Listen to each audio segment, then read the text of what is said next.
বিশ্বনবী তিনবার তাকে ফেরত দিয়েছিলেন। মেয়েটা বলছে, হে রাসূল, আমি জানি 3টা অপরাধের শাস্তি দুনিয়া আখিরাতে ডবল হবে। তার 1 নম্বরে আল্লাহর সাথে অন্য কাউকে যদি কেউ ডাকে, 2 নম্বরে বিনা কারণে যারা মানুষকে হত্যা করে। তাহলে যারা এই 3732 জন মানুষ হত্যার সাথে ডাইরেক্ট ইনডাইরেক্ট জড়িত, বলেন তো এদের শাস্তি একটা না ডবল? আরো জোরে। 3 নম্বরে ওয়ালা ইয়াজনুন, জিনা করা যাবে না। অথচ আমরা এই 15.5 বছর থেকে লক্ষ্য করছি এদেশে জিনা, বুড়ো জিনাখোর বেড়ে গেছে। কয়েকদিন আগে একজনকে উপদেষ্টা বানিয়েছে, একটা সারা জীবনই চলছে জিনার উপরে। নিজের স্ত্রীকে দিয়ে সারাটা জীবন এই কাজ করাচ্ছে। জেনা শুধু লজ্জা স্থানেরটা না, হাতের জেনা আছে, মুখের জেনা আছে, চোখের জেনা আছে, হৃদয়ের জেনা আছে। এ কথা বলছেন এখানে যে কাজগুলো করাচ্ছে, এগুলো কি ওই জেনা হয় না?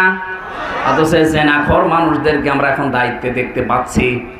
সারা দেশের মানুষ কিন্তু ফুঁসে উঠেছে, সবাই প্রতিবাদ জানাচ্ছে। প্রতিবাদের ভাষা যদি না বোঝেন যারা আছেন, তাদের কিন্তু পালানো লাগতে পারে।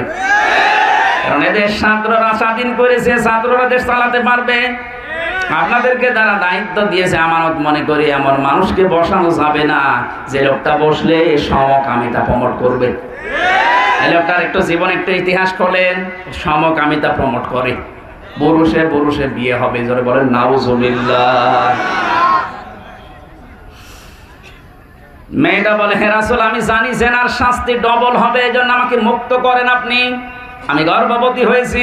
নবীজি বললেন আগে বাচ্চাটা খালাস হোক, তারপরে আসবে। এসেছে। আল্লাহর নবী বললেন না, এখন না, আগে বাচ্চাটা খাবার খাওয়া শিখবে, কারণ তোমার স্তনের 2 বছর দুধ তার পাওনা আছে। কয় বছর? এই 2 বছর দুধ মা যদি না পান করায় মায়ের গুনাহ হবে। না না, দুধ খাওয়ানোর দায়িত্ব মায়ের না, এটা বাবার।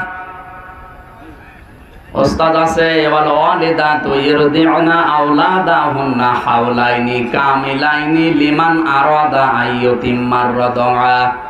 সূরা বাকারার আয়াত অনুযায়ী এটা মুযাক্কার শব্দ, লিমান আরাদা আইয়ুতিম্মার রাদা। এটা মুয়ান্নাস না, এটা মুযাক্কার শব্দ। পুরুষ 2 বছর দুধ খাওয়ানো লাগবে আমাদেরকে।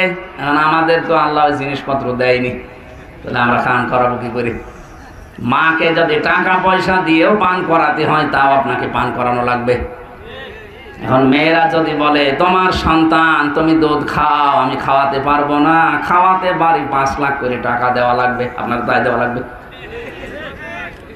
মহিলা যা পরিমাণ দেখলাম, আমার মনে হয় এটা মাইকে বলা ঠিক হইল না।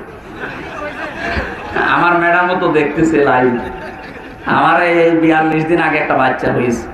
ও যদি এখন বলে হুজুর বাড়ি আসুক, ওই হুজুরের ওয়াজ হুজুরের উপরে ফেলবো, 5 লাখ টাকা দেন, নাই তো আপনার মেয়ে আপনি নিয়েছেন। এই জন্য মাইকে বলা মনে হয় ঠিক হইল না। থক্কু আমি আর এটা বলবো না। সম্মানিত মা বোনেরা, এটা স্বামীর দায়িত্ব, টাকা পয়সা খরচ করে হলেও আপনার স্বামীর দায়িত্ব এটা। কারণ আর পুরুষের শব্দ আল্লাহ দিয়েছে, লিমান আরাদা আইয়ুতিম্মার রাদা। আমি এই শব্দটা বলার জন্য না, আমি একটা বিষয় এখানে নিয়ে আসতে চেয়েছি। বিশ্বনবী ছোট মানুষের হকও ভোলেননি। এই যে 2 বছর তার মায়ের স্তনের দুধ, তার অধিকার, এটা হক, এটা এ পর্যন্ত নবীজি বলেননি। বলছে 2 বছর পরে আসবা, যখন শক্ত খাবার খাওয়া শিখবে। যে নবী মায়ের কোলের বাচ্চার হক ভোলেন না, সেই নবীর উম্মত আজ ক্ষমতার চেয়ারে বসে হাজারো মানুষের হক ভুলে যায়। এই জন্য খুব সতর্ক হকের ব্যাপারে। আজকের আয়াত, আমার সাবজেক্টই হচ্ছে হক। স্যার আমাকে বলছিলেন আসার সময় হকের উপরে কথা বলা লাগবে। আমি ইনশাআল্লাহ চেষ্টা চালাচ্ছি। মেয়েটার কথা আমি বলছি এই কারণে, এখানে একটা শিক্ষা আছে। একটু তাকান এদিকে। আমার ভাইরা, বিশ্বনবী মেয়েটিকে পাথর মারার জন্য আদেশ দিলেন, বুক পর্যন্ত গেড়ে দিলেন মাজা মাটির ভেতরে। হযরতে খালিদ ইবনে ওয়ালিদ বলেন, আমি এমন জোরে একটা পাথর নিক্ষেপ করলাম, রক্ত ফিনকি দিয়ে আমার শরীর।